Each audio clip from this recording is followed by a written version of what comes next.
Ya, bahwa Arya datang ke kantor saya, tidak menjadwalkan, tidak memberitahu, dan saya tidak kenal Arya siapa, datang ke kantor saya, kebetulan saya tidak ada di situ, tetapi dia melakukan tindakan memaki-maki staf saya, dan menyatakan bahwa saya adalah pahlawan kesiangan, jangan urusi urusan yang tidak jadi urusan dalam rumah tangga, dan sebagainya. Itu yang disampaikan sampai staf saya itu dalam keadaan ketakutan.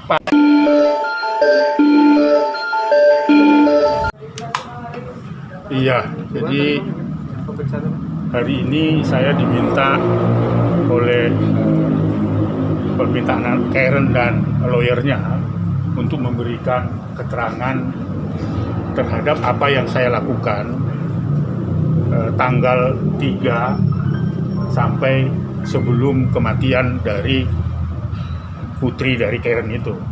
Jadi saya memberikan keterangan itu kepada penyidik. Tentu karena ada laporan Karen yang menyatakan pada tanggal 3 Desember 2019 yang menyatakan bahwa beliau tidak bisa bertemu dengan anaknya sejak 3 bulan sebelumnya. Dan banyak diceritakan karena ada peristiwa-peristiwa kekerasan dalam rumah tangga yang dilaporkan mengakibatkan mereka terpisah dari keluarganya, lalu kemudian terpisah dengan anaknya yang satu-satunya putri Karen itu. Awalnya di 3 bulan sebelum Desember itu, dan menceritakan ada yang dilaporkan akibat dari kekerasan dalam rumah tangga, konflik di dalam keluarga, akibatnya perebutan anak terjadi dan seterusnya. Itu dan dilaporkan di tanggal 3 Desember itu. Nah, di dalam laporan itu saya menyimpulkan karena Undang-Undang Perlindungan Anak memandatkan saya untuk menganalisis itu, pada tanggal 3 Desember itu kita sudah, atau Komnas Perlindungan Anak sudah menyimpulkan bahwa telah terjadi dugaan menghalang-halangi ibunya bertemu dengan anaknya, lalu tidak memberitahu di mana tempatnya, dan itu adalah salah satu unsur yang terpenuhi bahwa itu merupakan pelanggaran terhadap hak anak. Maka pada tanggal 3 itu saya rekomendasikan untuk segera mungkin mencari upaya hukum termasuk ke Polres Jakarta Selatan ini di tanggal 3 Desember itu. Nah, setelah pelaporan itu di tanggal 4 tanpa pemberitahuan apa-apa, ya, bahwa Arya datang ke kantor saya, tidak menjadwalkan, tidak memberitahu, dan saya tidak kenal Arya siapa, datang ke kantor saya, kebetulan saya tidak ada di situ, tetapi dia melakukan tindakan memaki-maki staf saya dan menyatakan bahwa saya adalah pahlawan kesiangan, jangan urusi urusan yang tidak jadi urusan dalam rumah tangga dan sebagainya. Itu yang disampaikan sampai staf saya itu dalam keadaan ketakutan pada tanggal 4 Desember itu.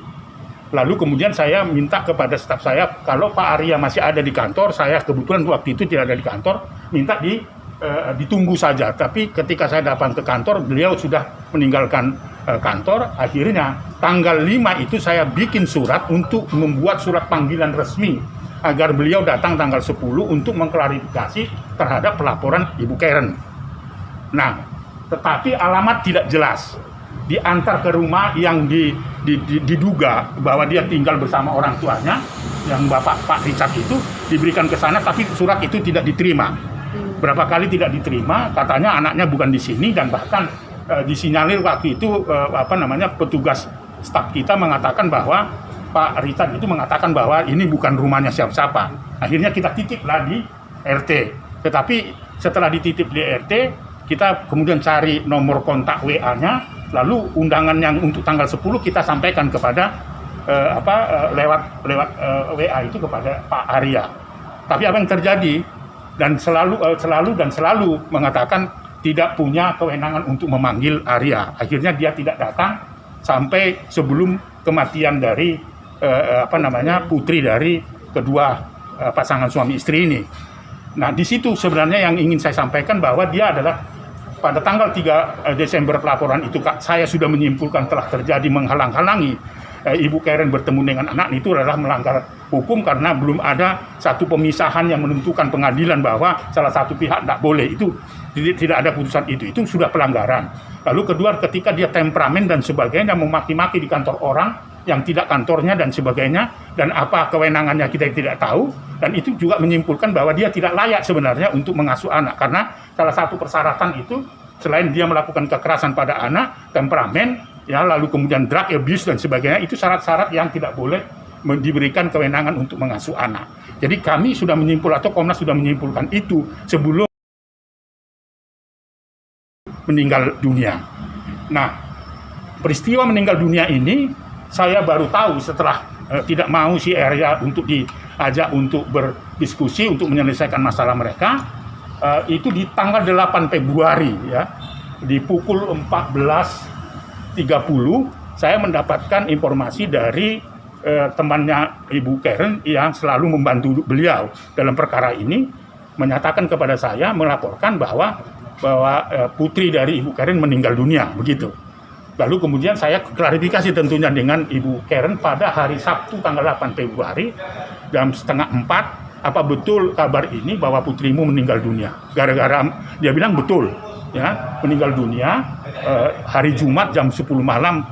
Saya mendapatkan berita itu, seperti itulah kata Ibu Karen ini. Lalu kemudian saya tentu berikan penenangan kepada mereka, kepada Ibu Karen dan keluarga, apa penyebabnya. Tapi pada saat itu tidak dijelaskan apa penyebabnya. Nah, pada hari Minggu baru kita mendapat informasi ada dugaan jatuh dari lantai 6 ke apartemen yang dimana putri Karen itu dengan bapaknya tinggal dan sebagainya. Lalu kemudian saya tanya, kenapa meninggal kalau dari lantai 6 sampai ke bawah itu apa yang terjadi? Oh, hanya luka di kening dengan di lengan, bukan luka, lebam ya, lebam di kening dengan di tangan. Loh, kalau jatuh dari lantai 6 tentunya pasti akan patah dan sebagainya. Lalu saya tanya lagi, klarifikasi kepada Ibu Karen. Bu Karen, kamu tahu dari mana ini jatuh dari situ? Dari informasi dari pihak kepolisian, karena baru diberitahu ke pihak kepolisian informasi telah meninggal dunia itu. Lalu dia katakan dia periksa juga di Rumah Sakit Fatmawati, jenazah dan sebagainya. Karena saya masih melihat bahwa dia sangat terluka gitu, dan dia stres dan sebagainya, akhirnya saya hentikan percakapan pada malam Minggu.